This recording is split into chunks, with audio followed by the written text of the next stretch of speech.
Hello बच्चों।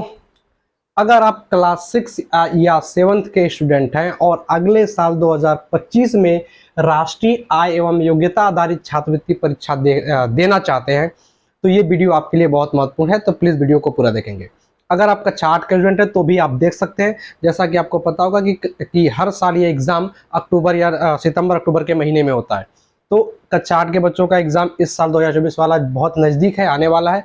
तो ये वीडियो उनके लिए उतनी इंपॉर्टेंट नहीं होगी क्योंकि अभी कोर्स पूरा करने में बहुत टाइम लग जाएगा। हम लोग टारगेट करके चल रहे हैं 2025 एग्जाम की, यानी जो आज से लगभग एक साल बाद होने वाली है, जिसमें क्लास 6 और 7 के बच्चे जो इस समय हैं वो तो 7th वाले अगले साल दे सकते हैं और 6 वालों को एक साल का और मौका मिल जाएगा। तो अगर आप 6 या 7th के स्टूडेंट हैं तो आपके लिए वीडियो बहुत ही महत्वपूर्ण है। तो चलिए हम लोग आज शुरू करते हैं, इसके बारे में समझते हैं कि क्या है ये परीक्षा। तो इस परीक्षा में 8वीं के बच्चे बैठते हैं। अगर आप इस परीक्षा में पास होते हैं, आपका सिलेक्शन होता है, तो आपको अगले 4 साल तक, मतलब कक्षा 9 से लेकर 12 तक पढ़ने के लिए सरकार द्वारा स्कॉलरशिप दिया जाएगा। ठीक है। तो अब ये परीक्षा 2 भागों में होती है, 2 खंड में होता है। खंड 1 को हम लोग जानते हैं जी मैट के नाम से, यानी सामान्य मानसिक योग्यता परीक्षा, जिसमें 90 क्वेश्चन होते हैं, 90 अंक निर्धारित होते हैं और आपको 90 ही मिनट मिलते हैं, मतलब 1.5 घंटे मिलते हैं। यानी एक क्वेश्चन पे आपको 1 मिनट का टाइम मिलेगा।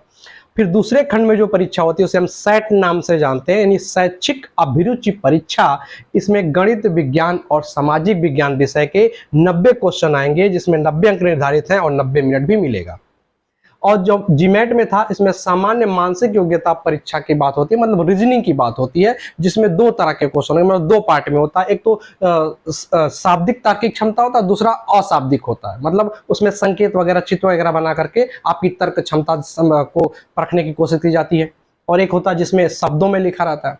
तो शब्दों वाले क्वेश्चन ज्यादा होते हैं और ये सांकेतिक वाले कम होते हैं, जिनमें बिना कोई शब्द प्रयोग नहीं होता, वो थोड़े कम होते हैं। ज्यादा आपके शाब्दिक वाले आते हैं। तो आज के वीडियो में हम लोग जो पढ़ने वाले हैं वो पहला पार्ट पढ़ेंगे। हम लोग जी मैट शुरू कर रहे हैं इस वीडियो के साथ। धीरे धीरे हम लोग जी मैट पढ़ेंगे, फिर बीच बीच में हम लोग अपने शैक्षिक अभिरुचि परीक्षा पे भी आएंगे, जिसमें हम लोग गणित, विज्ञान और सामाजिक विज्ञान के बारे में बात करने वाले हैं। ठीक है, ये सब भी पढ़ेंगे। हालांकि आप अगर 6, 7th या 8th के स्टूडेंट हैं तो आपके विद्यालय में गणित, विज्ञान, सामाजिक विज्ञान ये पर डे पढ़ाया ही जाता है। आपके पीरियड चलते होंगे, घंटे इनकी कक्षाएं चलती होंगी, तो वही टॉपिक्स है, बस कुछ चीजें बढ़ी हुई, नहीं तो बाकी वही है जो 6, 7, 8 में आप पढ़ते हैं। कोई नई चीज नहीं है। तो आप अपना एकेडमिक का जो भी पढ़ाई कर रहे हैं, अपने स्कूल में जो भी पढ़ रहे हैं उसको पढ़ते रहे। वो आपका एक तरह से इसमें से ये भी आपका कंप्लीट हो रहा है, वो क्लास में आपका चल रहा है। इधर से हम लोग क्या कर रहे हैं, इस चैनल के माध्यम से, यूट्यूब के माध्यम से आपको ये पढ़ाया जा रहा है जीमैट, यानी सादृश्यता परीक्षण में इसमें पहला चैप्टर पढ़ने वाले हैं। तो इसके बारे में हम लोग पढ़ेंगे। बीच बीच में गणित, विज्ञान और सामाजिक विज्ञान के भी वीडियोज अपलोड किए जाएंगे, यानी वो भी आपको पढ़ाया जाएगा। तो आज हम लोग शुरू करते हैं। पहला जो चैप्टर इसमें वो है सादृश्यता परीक्षण। सादृश्यता परीक्षण, सादृश्यता का मतलब होता है समानता। सादृश्यता का मतलब क्या होता है, समानता। तो इस परीक्षण में ये चेक करने की कोशिश की जाती है कि आप विभिन्न वस्तुओं या विभिन्न चीजों में उनके बीच जो संबंध है उसको आप कैसे समझ रहे हैं। उस संबंध को समझने के लिए, समझने का परीक्षण आपका किया जाता है कि आप उसमें कैसे संबंध स्थापित कर पा रहे हैं, संबंध को समझ पा रहे हैं कि नहीं पा रहे हैं। इसका परीक्षण कहलाता है सादृश्यता परीक्षण, जिसमें 3 तरह के क्वेश्चन होते हैं। 3 तरह के। पहला होता है शब्द सादृश्यता। शब्द सादृश्यता मतलब इसमें जो क्वेश्चन होगा वह शब्दों पर आधारित होगा, उसमें शब्द प्रयोग होंगे, हिंदी के शब्द। ठीक है। दूसरा होता है अंग्रेजी के अक्षर समरूपता। इसमें अंग्रेजी के अक्षर मिलेंगे, शब्द नहीं, अक्षर मिलेंगे, यानी जो इंग्लिश के अल्फाबेट होते हैं ए से लेकर जेड तक, उनके उपयोग द्वारा आपके तार्किक क्षमता को परखने की कोशिश की जाएगी। फिर तीसरा होता है संख्यांक समरूपता। इसमें अंकों का प्रयोग होगा, संख्याओं का प्रयोग होगा। संख्याओं की सहायता से आपकी तार्किक क्षमता को परखने की कोशिश की जाएगी। यानी ये 3 टाइप के क्वेश्चन हमारे इस सादृश्यता परीक्षण में होते हैं, जिसमें अगर बड़ा देखें, लेंदी देखें, तो ये शब्द सादृश्यता है। अंग्रेजी के अक्षर वाले थोड़ा आसान है, छोटा है, और संख्याक समरूपता भी छोटा है। क्यों छोटा कह रहे हैं इसको, क्योंकि इसमें ज्यादा चीजें आपको पढ़नी नहीं है, इसमें आपको ज्यादा चीजें याद करनी पड़ेंगी। वो आप उस कह सकते हैं कि विज्ञान के भी कुछ चीजें आएंगी, हिंदी की भी चीजें आएंगी, जीके की भी चीजें आएंगी, सामाजिक विज्ञान की भी आएंगी। तो ये बहुत सारे विषयों का कॉम्बिनेशन इसमें आ सकता है, इसलिए थोड़ा सा बड़ा हो जाता है, कठिन हो जाता है। तो आज हम इसी पे बात करने वाले हैं, शब्द सदृश्यता पर। आज की वीडियो सिर्फ और सिर्फ शब्द सदृश्यता के बारे में पढ़ेंगे हम लोग। आगे के वीडियोज में, दूसरे वीडियोज में अंग्रेजी के अक्षर और संख्यांक समरूपता के बारे में समझेंगे। तो इतनी बात समझ में आ गई। आज हम लोग क्या पढ़ेंगे, हम लोग सादृश्यता में क्या पढ़ेंगे, ये पढ़ेंगे शब्द सादृश्यता के बारे में। चलें, तो इसके लिए कुछ चीजें हमें याद होनी चाहिए। अब क्या याद करना, वैसे तो बहुत सारा चीजें हो जाएगा, तो याद हमें उन्हें करना है जो अपने पिछली परीक्षाओं में हमने देखा है कि जिन टॉपिक से क्वेश्चन आए हैं, जहां से क्वेश्चन उठाया गया है, उन चीजों को आपको समरी के रूप में, शॉर्ट रूप में हम यहाँ देने की कोशिश कर रहे हैं, उसे आपको याद करना है। ठीक है जी, पहली चीज हम बात करते हैं जहां से क्वेश्चन आया हुआ है, विभिन्न देश उनकी राजधानी और मुद्रा। विभिन्न देश उनकी राजधानी और मुद्रा, विभिन्न देश से क्या है, देशों की राजधानियां क्या है, वहां पे कौन सी मुद्रा प्रयोग होती है, इनको लेकर के आपकी तार्किक क्षमता परखने वाले क्वेश्चन बहुत सारे परीक्षा में आए हुए हैं, तो ये भी आपको याद होना चाहिए। तो यहाँ पे हमने क्या किया, कुछ प्रमुख देश उनकी राजधानी और मुद्राओं का एक टेबल बना के दिया है। ये टेबल आप नोट करिए और इसको याद करने की कोशिश कीजिए। एक दिन में तो याद होगा नहीं कोई भी चीज, आपको बार बार इसकी प्रैक्टिस करनी होगी। आपके पास बहुत सारा टाइम है, अगर 7th में है तो 1 साल का टाइम है, 6 में है तो 2 साल का टाइम है। आप धीरे धीरे चीजों को याद करते चलिए और क्वेश्चन करते जाइए, इससे आपका कॉन्फिडेंस बहुत बढ़ेगा। चलिए पहले बात करते हैं भारत। तो भारत की जो राजधानी है वो नई दिल्ली है, और नई दिल्ली में जो भारत में जो करेंसी उपयोग होता है, मुद्रा, वो होता है रुपया। हम लोग रुपया उपयोग करते हैं अपने यहाँ। ऐसे नेपाल, पाकिस्तान, श्रीलंका, इन तीनों जगहों पर भी रुपया का प्रयोग होता है। यहाँ पे भी रुपया होता है। नेपाल की राजधानी काठमांडू है, पाकिस्तान की राजधानी इस्लामाबाद है, और श्रीलंका की राजधानी कोलंबो है। इन जगहों पे भी रुपया ही प्रयोग होता है। हालांकि वो रुपया अलग है, हमारे रुपए से अलग है, सबके यहाँ का रुपया अलग अलग है, लेकिन नाम उनका रुपया ही है। वहां पे भी जो मुद्रा उपयोग करते हैं वो रुपया ही करते हैं, वहां पे रुपया ही मांगते हैं वो लोग। 100 रुपए, 50 रुपए जो भी हो, वहां भी रुपया ही बोला जाता है। चलिए फिर आते हैं कतर। कतर की राजधानी है दोहा। दोहा में प्रयोग होता है रियाल। वहां पर रुपया नहीं कोई बोलेगा, वहां पर रियाल मांगेंगे। वहां पे क्या यूज करेंगे, रियाल। ऐसे ऑस्ट्रेलिया का राजधानी है कैनबरा, यहाँ पे डॉलर प्रयोग होता है। फिर चीन। चीन का राजधानी है बीजिंग, वहां पे युआन मुद्रा होता है। जापान की राजधानी टोक्यो, यहाँ पे एन होता है। ये वाला क्वेश्चन आपका आया हुआ 2024 पिछली एग्जाम में, 2022 वाले 23 वाले में इसका क्वेश्चन आया हुआ। जापान की राजधानी टोक्यो, और वहां पे जो करेंसी यूज होती है वो है येन। ये क्वेश्चन आ चुका है। इंग्लैंड। इंग्लैंड की राजधानी है लंदन, वहां पे जो करेंसी उपयोग होता है उसका नाम है पाउंड। फ्रांस। फ्रांस का पेरिस। पेरिस में उपयोग होता है यूरो। ग्रीस। ग्रीस का राजधानी एथेंस, वहां पे यूज होता है यूरो। बांग्लादेश। बांग्लादेश की राजधानी ढाका, वहां पे प्रयोग होता है टका। तो ये कुछ प्रमुख देशों के राजधानी और उनकी मुद्राएं लिखी हुई हैं। आप इसे नोट करिए और बार बार रिवाइज करिए, ये आपको याद होना चाहिए क्योंकि इनसे क्वेश्चन आ सकता है। चलिए इसके बाद दूसरे टेबल पर आते हैं।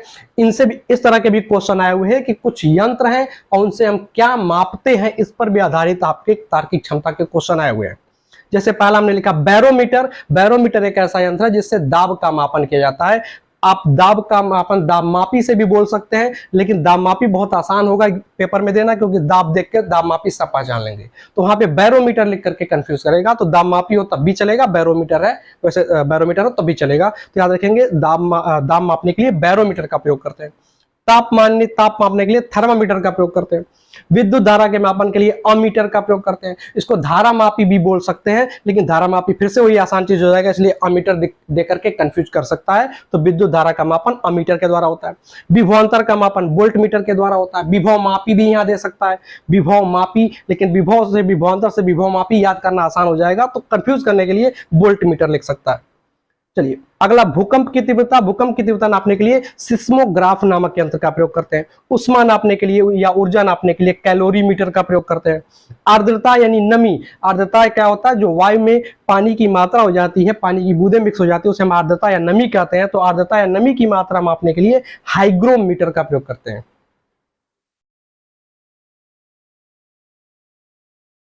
चलिए अब कुछ और टेबल के बारे में हम लोग समझते हैं। अगला टेबल हमारा है कि कुछ जानवर या वस्तु जिनके रखने का स्थान हमें याद होना चाहिए, कि कुछ जानवर या वस्तु जो प्रमुख है उनके रखने का स्थान, कि उनको कहाँ रखा जाता है, ये भी हमें याद होना चाहिए। इस पे भी आधारित क्वेश्चन आए हुए हैं। तो देखिए ये लिस्ट आपके पास है, इसको आप नोट करेंगे और याद करेंगे। सबसे पहला बताया गया हवाई जहाज। हवाई जहाज कहाँ रहता है, हवाई अड्डे पर, एयरपोर्ट पर। कार, हम इसको कार या बाइक जो भी होता है अपने गैराज में रखते हैं, तो गैराज या गैरेज। कपड़े अलमारी में रखी जाती है। मछली एक्वेरियम में रखते हैं, जो शीशे का बना होता है, जिसमें मछली को रखते हैं सुंदरता बढ़ाने के लिए, वो क्या कहलाता है, एक्वेरियम कहलाता है। तो मछली को एक्वेरियम में रखा जाता है। जानवर चिड़ियाघर में रखे जाते हैं। समुद्री जहाज बंदरगाह पर रहता है। अनाज गोदाम के अंदर रखेंगे। किताबें अपनी पुस्तकालय में रखते हैं। खजाना तिजोरी में रखते हैं। पानी टंकी में रखते हैं। अगर टंकी के बजाय बोतल या जार वगैरह भी ऑप्शन में रहेगा तो उस पर हम जा सकते हैं उसकी तरफ। घोड़ा, अस्तबल, जहां घोड़ा रखा जाता है उसे अस्तबल कहते हैं। कुत्ता जहां रखा जाता है, कुत्ते के घर को केनल बोलते हैं। सुअर जहां रखा जाता है उसे सुअर बाड़ा या पिग स्टाय बोलते हैं। क्या बोलते हैं? पिग स्टाय। तो दोनों नाम याद रखेंगे, सुअर बाड़ा हिंदी है, पिग स्टाय इंग्लिश है। तो ये रहा कुछ प्रमुख वस्तुओं और जंतुओं या जानवरों के रखने के स्थान का नाम। चलिए अब आगे आते हैं। विलोम शब्द से भी क्वेश्चन पूछा गया कई बार, तो ये भी आपको कुछ प्रमुख विलोम शब्द याद होने चाहिए। इसके अलावा अगर जो हिंदी पढ़ते हैं, हिंदी में भी विलोम शब्द आपको लिखाया पढ़ाया जाता होगा 6, 7 या सब में, वो भी आप याद करते रहें, क्योंकि कोई भी विलोम शब्द आ सकता है। जरूरी नहीं कि जो इतना कह दे इतने में से ही आएगा, तो आप जितना याद कर पाए आपके लिए उतना ही अच्छा है। अगर इस तरह का कहीं आपको कुछ पता चल रहा है, कहीं लिखा हुआ मिल रहा है कि इस जानवर को रखने का स्थान ये होता है, इस वस्तु को रखने का स्थान ये होता है, तो आप उससे भी नोट कर लेंगे अपनी कॉपी में और याद करते जाएंगे। जितना ज्यादा याद करेंगे उतना आपके लिए फायदेमंद है। चलिए अब आगे आते हैं, शब्द विलोम पे देखते हैं। तो गरीब का विलोम होता है अमीर, आगमन का विलोम होता है प्रस्थान, उदय का विलोम होता है जैसे सूर्योदय और सूर्यास्त, उदय का अस्त। एकता अनेकता होता है, इसका विभाजन भी बोल सकते हैं। स्वागत का विदाई होता है, सुंदर का कुरूप होता है, दयालु का निर्दयी होता है, अधर्म का धर्म होता है, उन्नति का उन्नति होता है, ध्यान का उदासीनता होता है, यश का अपयश होता है, हार का जीत होता है, आशा का निराशा, उत्तम का धम, प्रेम का घृणा, प्रसन्न का प्रसन्न या उदास, और अमृत का विष। तो ये कुछ प्रमुख विलोम शब्द जो बार बार पूछे गए हैं पिछली परीक्षाओं में, वो हमने यहाँ नोट किया है। ठीक है, ऐसे ही जितने विलोम शब्द आप याद कर पाए याद करें। पर्यायवाची भी याद कर सकते हैं, उससे भी मिला के दे सकता है। पर्यायवाची मतलब समानार्थी पर्यायवाची शब्द, तो उनसे भी आ सकता है। तो भी आप आपकी हिंदी विषय में आपको बार बार पढ़ाया जाता होगा हर चैप्टर में या व्याकरण में, तो उससे भी आप याद कर लें, यहाँ काम आएगा उसको। चलिए अब आते हैं विज्ञान के टॉपिक पे। विज्ञान का टॉपिक है ये भौतिक राशि और उनके मात्रक। हम विज्ञान जब पढ़ेंगे तो वहाँ भी इस बात को बताया जाएगा, यहाँ भी इसका उपयोग होता है तार्किक क्षमता में, तो इसको भी हम यहाँ पे दोहरा लेते हैं, एक बार जान लेते हैं। देखिए 7 मूल राशियां होती हैं। मूल राशियों का मतलब होता है ऐसी भौतिक राशियां जो स्वतंत्र होती हैं, किसी दूसरे पर निर्भर नहीं करती हैं, उन्हें हम कहते हैं स्वतंत्र राशि या मूल भौतिक राशि। तो ये मूल भौतिक राशियां क्या क्या हैं? दूरी, द्रव्यमान, समय, विद्युत धारा, ताप, प्रकाश की तीव्रता और पदार्थ की मात्रा। इनके जो मात्रक है उन्हें मूल मात्रक कहते हैं। जैसे दूरी का मात्रक मीटर, द्रव्यमान का मात्रक किलोग्राम, समय का मात्रक सेकंड, विद्युत धारा का मात्रक एम्पियर, ताप का मात्रक केल्विन या डिग्री सेल्सियस भी हम लिख सकते हैं जरूरत पड़ने पर, प्रकाश की तीव्रता का कैंडिला और पदार्थ की मात्रा का मोल। ठीक है, ये 7 मूल राशियां उनके मूल मात्रक है जो हमें याद होने चाहिए। व्युत्पन्न राशियों पे आते हैं। व्युत्पन्न राशियां क्या होती हैं? जो मूल राशियों पर निर्भर करती हैं, उनकी सहायता से इनको बनाया जाता है। जैसे अगर मूल राशि व्युत्पन्न राशियों को मापना है तो हम क्या करते हैं, पहले मूल राशियों को ही मापना पड़ता है। 2 या 2 से अधिक मूल राशियों को माप लेते हैं, उनमें कैलकुलेशन करके गुणा भाग करके इन व्युत्पन्न राशियों का मान निकाला जाता है। जैसे हम बात करें क्षेत्रफल निकालना है हमें, क्षेत्रफल क्या निकालना है? क्षेत्रफल। तो किसी आयत का क्षेत्रफल निकालना हो तो हम क्या करते हैं, लंबाई गुणे चौड़ाई। आयत का लंबाई नापेंगे, चौड़ाई नापेंगे, दोनों का गुणा कर देंगे। वर्ग का क्षेत्रफल निकालना होगा तो उसकी भुजा मापेंगे, उसका वर्ग कर देंगे तो उसका क्षेत्रफल आ जाएगा। तो क्षेत्रफल मापने के लिए हम वास्तव में क्या नाप रहे हैं? लंबाई ही तो नाप रहे हैं। लंबाई चौड़ाई क्या होता है? लंबाई यानी दूरी नाप रहे हैं, और दूरी क्या? मूल राशि है। तो जब मूल राशि दूरी को नाप रहे हैं, 2 बार दूरी को नाप रहे हैं तो उससे क्षेत्रफल निकाल रहे हैं। आयतन निकालना होगा तो लंबाई गुणे चौड़ाई गुणे ऊंचाई 3 बार नापेंगे, मतलब आयतन दूरी पर 3 बार निर्भर कर रहा है। ठीक है, तो जो राशियां मूल राशियों पर निर्भर करते हैं उन्हें व्युत्पन्न राशियां कहते हैं, उनके मात्रक को व्युत्पन्न मात्रक कहते हैं, और ये पूरी तरह से स्वतंत्र होती है। अगर इनमें किसी का मापन करना होगा तो कोई दूसरे चीज का मापन नहीं करना पड़ेगा। जैसे मान लीजिए अगर किसी वस्तु का द्रव्यमान हमें मापना है तो हम उसकी लंबाई माप करके उसका द्रव्यमान नहीं बता सकते। अगर लंबाई मापना है तो द्रव्यमान माप करके उसकी लंबाई नहीं बता सकते। तो ये एक दूसरे से स्वतंत्र है, इसीलिए इनको मूल भौतिक राशियां कहा जाता है। चलिए अब इसमें इनका मात्रक, कुछ प्रमुख मात्रक जो हमें याद होने चाहिए। जैसे क्षेत्रफल का भी वर्ग मीटर होगा, मीटर स्क्वायर, लंबाई गुणे चौड़ाई मीटर स्क्वायर। बल, बल का मात्रक है न्यूटन। बल का मात्रक क्या है? न्यूटन। दाब का पास्कल, ये सभी वैज्ञानिकों के नाम पर आधारित है। न्यूटन पास्कल वैज्ञानिकों के नाम है। दाब का मात्रक पास्कल होता है। चाल या वेग मीटर प्रति सेकंड होता है। कार्य या ऊर्जा का मात्रक जूल होता है, ये भी वैज्ञानिक का नाम है। शक्ति वाट। त्वरण मीटर प्रति सेकंड स्क्वायर यानी मीटर प्रति वर्ग सेकंड, मीटर प्रति वर्ग सेकंड या मीटर प्रति सेकंड स्क्वायर। प्रतिरोध का मात्रक ओम होता है। विभवांतर का मात्रक वोल्ट होता है। आवेश का मात्रक कूलम होता है। ये सभी मात्रक आपको याद होना चाहिए। और विज्ञान जब पढ़ेंगे आप, जैसे चैप्टर वाइज पढ़ते जा रहे हैं विज्ञान 6, 7, 8 में, तो ये टॉपिक आपके आते जाएंगे, वहां पे इनके मात्रक सूत्र सब पढ़ेंगे आप डिटेल में। यहाँ आपको ये मोटा मोटी सब याद करना है। कि बल का मात्रक न्यूटन, दाब का मात्रक पास्कल, आवेश का मात्रक कूलाम, कार्य का मात्रक जूल, कार्य ऊर्जा दोनों का जूल होता है, शक्ति का वाट होता है, त्वरण का मीटर पर सेकंड स्क्वायर होता है, प्रतिरोध का ओम होता है, विभवांतर का वोल्ट होता है। तो ये जो प्रमुख थे वो मैंने लिख दिया, ये आपको याद होना चाहिए। तो इतने टेबल आपको कम से कम याद करने होंगे अगर आपको सदृशता परीक्षण में शब्द वाले क्वेश्चन करने हैं। ठीक है, चलिए अब एक दो क्वेश्चन हम लोग करके देखते हैं कि किस तरह के क्वेश्चन एग्जाम में आए हुए हैं।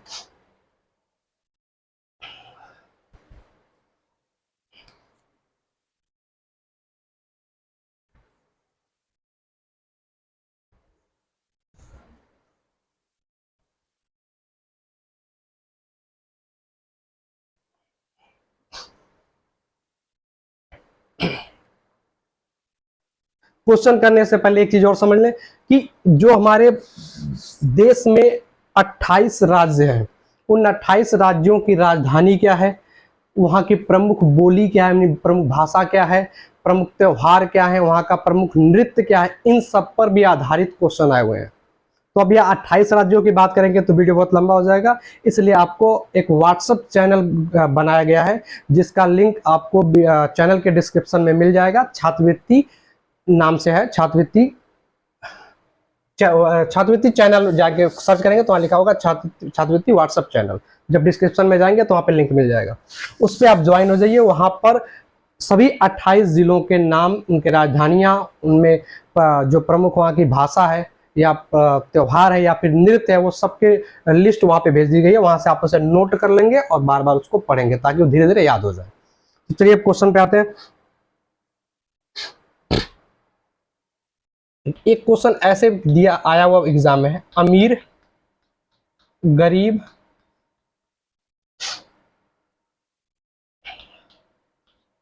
रात, और यहाँ पे क्वेश्चन मार्क दिया है। अब ऑप्शन आपके पास है चांद, सूरज, अंधेरा और दिन। ये 4 ऑप्शन ABCD आपका दिया हुआ। ठीक इसी तरह से क्वेश्चन आता है।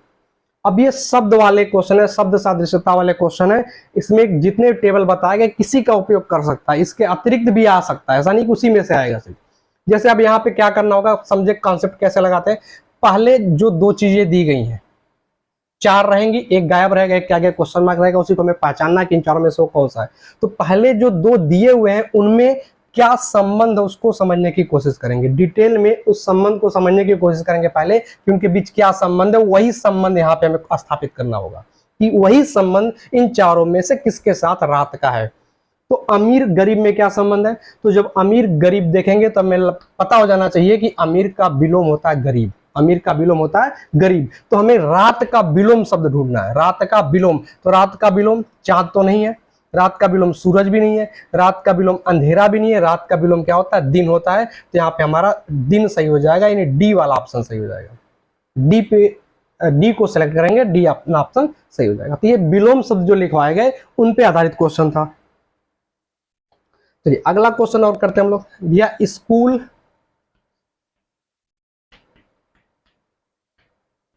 शिक्षा, अस्पताल,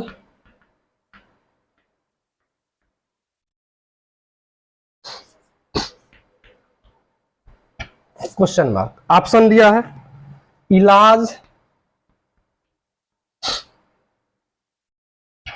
डॉक्टर, सिरप, दवाई। 4 ऑप्शन में से एक चूज करना है, कौन सा सही होगा। तो पहला काम क्या करेंगे, स्कूल और शिक्षा में संबंध को समझने की कोशिश करेंगे कि क्या संबंध इसमें है। तो स्कूल और शिक्षा, स्कूल में शिक्षा प्राप्त होती है, स्कूल में पढ़ाया जाता है, तो पढ़ करके शिक्षा प्राप्त किया जाता है। तो स्कूल से हमें क्या मिलता है, शिक्षा प्राप्त होता है। तो हम देखेंगे अस्पताल में क्या प्राप्त होता है, अस्पताल में क्या प्राप्त होता है। तो अस्पताल से देखें दवाई भी मिलता है, सिर्फ दवाई का हिस्सा है, डॉक्टर भी अस्पताल में मिलते हैं, इलाज भी अस्पताल में मिलता है। तो कौन सा ऑप्शन सही होगा। अब यहां से समझे, स्कूल और शिक्षा, शिक्षा कोई वस्तु तो है नहीं, शिक्षा कोई वस्तु नहीं है। तो यहाँ पे दवाई, सिरप, ये भी नहीं होगा। स्कूल में अगर अध्यापक लिखा होता है, स्कूल में अध्यापक भी मिलते हैं, तो अध्यापक व्यक्ति हो जाता है, डॉक्टर व्यक्ति है। तो अगर यहाँ अध्यापक होता तो अस्पताल के साथ हम लोग डॉक्टर सेलेक्ट करते हैं। स्कूल से क्या कोई, जैसे मान लो किताबें हैं, स्कूल में किताबें हैं, किताबें प्रयोग हो रही हैं, कापी कलम कुछ भी होता तो उसके स्थान पे हम दवाई, अस्पताल के साथ दवाई कर लेते। लेकिन यहाँ स्कूल के साथ शिक्षा, स्कूल में शिक्षा प्राप्त होता है, उसी तरह से अस्पताल में क्या प्राप्त होगा, इलाज प्राप्त होगा। क्या प्राप्त होगा, इलाज। न शिक्षा, न कोई व्यक्ति है, न कोई वस्तु है, तो ऐसा ही चूज करना होगा इसमें, ना व्यक्ति हो ना वस्तु हो, तो वो है इलाज। तो अस्पताल के लिए सही ऑप्शन क्या हो जाएगा हमारा, ए वाला हो जाएगा, इलाज। इस पे टिक करेंगे। चलिए और क्वेश्चन समझते हैं। कार्य, जूल, दाब, यहां पे लगा क्वेश्चन मार्क। ऑप्शन दिया है एम्पियर,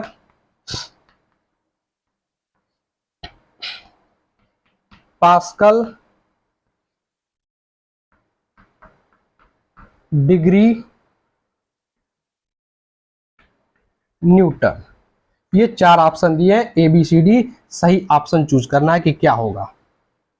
कार्य और जूल में संबंध पहले समझे, क्या संबंध है। तो अभी पीछे बताया गया, कार्य या ऊर्जा का मात्रक जूल होता है, कार्य या ऊर्जा का मात्रक जूल होता है। तो हमें दाब का मात्रक खोजना होगा, और दाब का मात्रक क्या है, पास्कल। जो टेबल बनाया गया उस टेबल को आप पढ़ेंगे तो दाब का मात्रक क्या मिलेगा, पास्कल मिलेगा। तो यहाँ पास्कल ऑप्शन सही हो जाएगा। ये सभी क्वेश्चन पिछले एग्जामों में पूछा गया है, जो पिछली परीक्षाएं हुई हैं योग्यता आधारित छात्रवृत्ति परीक्षा का, उनमें ये सब आया हुआ क्वेश्चन है, कोई नया क्वेश्चन नहीं है, सब आया हुआ है।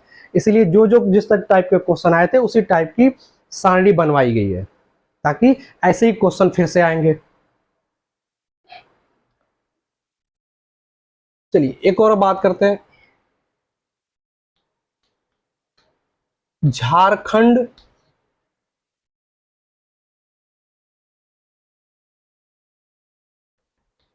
रांची, छत्तीसगढ़, उसके बाद क्वेश्चन मार्क। ऑप्शन में दिया है पूना, दिसपुर, रायपुर और भोपाल। ठीक है, अब झारखंड और रांची में संबंध को समझे कि क्या संबंध है। तो अब जब अभी आपको कहा था कि व्हाट्सएप चैनल पे जब जाएंगे तो वहां पे आपको भारत के जो विभिन्न 28 राज्य हैं उनकी राजधानियां, वहां की भाषा, वहां के प्रमुख नृत्य, वहां के प्रमुख त्योहारों के बारे में एक लिस्ट मिल जाएगी, जो आपको नोट करना, याद करना। तो उस पे आप देखेंगे, उसमें तो दिखेगा कि झारखंड एक राज्य है भारत का, जिसकी राजधानी होती है रांची। झारखंड की राजधानी रांची होती है। तो उसी हिसाब से हमें छत्तीसगढ़ की राजधानी खोजनी होगी। छत्तीसगढ़ भी एक राज्य है, उसकी राजधानी खोजनी होगी। तो हमें याद होना चाहिए, ये सब याद करने का विषय है, जितना याद करेंगे उतना आपके लिए फायदेमंद है। तो छत्तीसगढ़ की राजधानी क्या होती है, रायपुर होती है। छत्तीसगढ़ की राजधानी रायपुर होती है, तो रायपुर सही हो जाएगा। तो ये वही बच्चे इस क्वेश्चन को कर पाएंगे जिन्हें सब याद हो। अब कौन से राज्य का पूछ दे कोई नहीं जानता, इसलिए 28 जो राज्य है सभी का हमें याद होगा, तो हमारा क्वेश्चन छूटने नहीं पाएगा जब भी ये राजधानी आधारित क्वेश्चन पूछेगा तो। ठीक है, झारखंड की राजधानी रांची, छत्तीसगढ़ की राजधानी रायपुर। चलिए और एक क्वेश्चन करते हैं हम लोग। दिया एक क्वेश्चन, स्टेडियम, खिलाड़ी,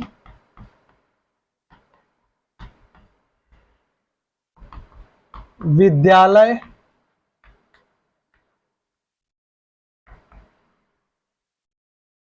क्वेश्चन मार्क। ऑप्शन में दिया पुस्तकालय, खेल का मैदान,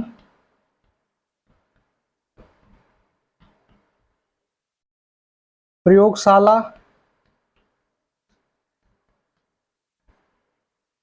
विद्यार्थी। इसमें चूज सही ऑप्शन चुनना है, ए बी सी डी, सही ऑप्शन चुनना है। देखिए जो टेबल बनाया गया उस टेबल में इसका कहीं जिक्र नहीं है, ये पूरे टेबल में नहीं है, लेकिन बिना टेबल के भी कुछ चीजें हमें आती हैं, पहले से हमें पता होता है, बस उसको अब थोड़ा सा उपयोग करना सीखना है। स्टेडियम और खिलाड़ी, स्टेडियम और खिलाड़ी में क्या संबंध है। स्टेडियम में खेल खेलते हैं, कौन खेलते हैं? खिलाड़ी खेलते हैं। तो स्टेडियम के अंदर खिलाड़ी होते हैं जो कि खेल खेलते हैं। तो वैसे विद्यालय के अंदर क्या होता है? विद्यालय के अंदर विद्यार्थी होते हैं।